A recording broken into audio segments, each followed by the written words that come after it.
waa idin ka soo daahnay waxay ahayd mar hore inaan idin casuulno oo halkan timaadaan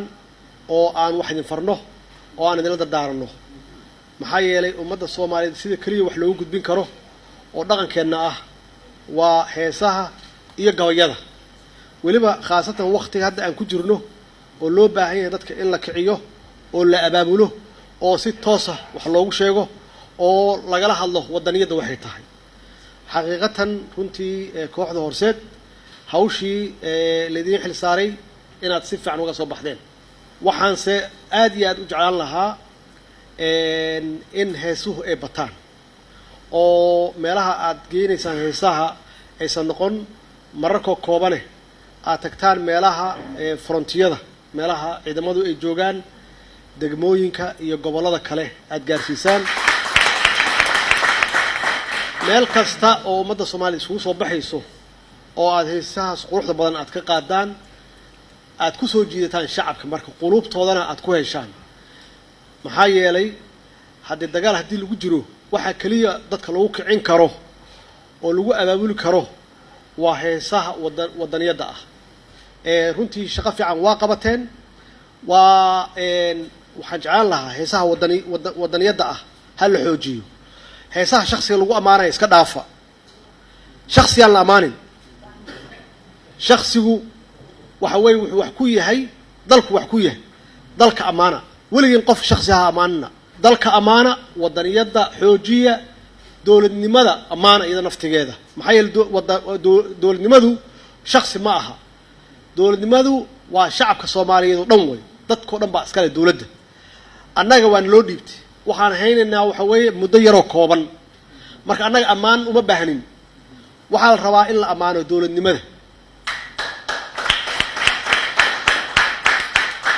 waxa la rabaa in la amaano wadajirka Soomaaliyeed waxa la rabaa in la amaano qabka Soomaaliyeed iyo sidii ahaan jireen awooyaashin sidii ahaan jireen maaha 30 sano oo aan kufnay maaha dad baa waxay aaminsan yihiin inaan jabnay ma jabin 30 sano waa yara tronay haddana waa kacayna insha Allah runtii doorka aad qaadateen xoojiya haddaad sheegtaan wax dadka kicin kara moralkooda iyo niyadooda iyo caadifadooda kicin kara haddii aad samaysaan hadday noqoto tixda gabayga iyo hadday tahay laxanka iyo muusiga la socda dadku dhagahooda waadii furan yihiin hadda kooxda hiddo waxaan leeyahay dhalinyaro firfircoon weeye iyo ciyaartooydooda fanka waa ku cusub tihiin laakiin waxaad leedihiin mustaqbal wanaagsan aad leedihiin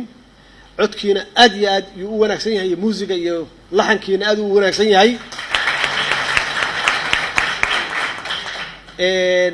waxaad ku dartaan xoogaa dadaal badan ilaahay idinkiis waxaa noo balana in aan u shaqeyno dalkan kulligeen in aad ku fikirtaan mar walbaba maskaxdiina aad gelisaan in wax la curiyo in dadka sidii lagu kicin lahaa la curiyo muusiga quruxda badan sidii loo saari lahaa annaga se waxaa naga balana oo dadaalkeena qaybteen lagu soo aadaya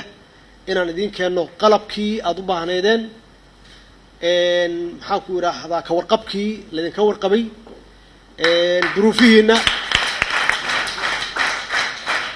duruufaha adag aad hadda ku shaqeynaysaan inaan ilgaaro ku fiirino oo aan idinku dhiirigelinno in inta aad samayseen haddaad ku samayseen xaalad aad ku jirtaan waxaan qiyaasayaa haddii laydin dhiirigeliyo oo baahidiina iyo duruufihiina meel la saaro inaad abuureysaan waxa aad samayseen wax 10 jeer ka wanaagsan hadduu Ilaahay yiraahdo hadda waxaan keenay 2 macallin oo musiga bara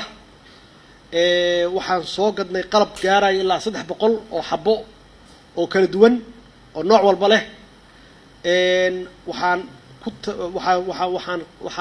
ku talagalnay ama aan qorsheenaynaa 200 oo arday inay ka soo baxdo 2 sano gudaheeda tiyaatarkii waa dhamaanaya dhismihiisa meelo badan aan sii dhisno oo ku horumarinayno hidaheena iyo dhaqankeena Soomaaliyeed iyo fanka hadduu Ilaahay yiraahdo inay noo soo bixi doonaan musicians dad tuma instrumentiga kala duwan idinkuna dee aada haysaan maxaan ku idhaahdaa curuntii gabayada iyo geeraarada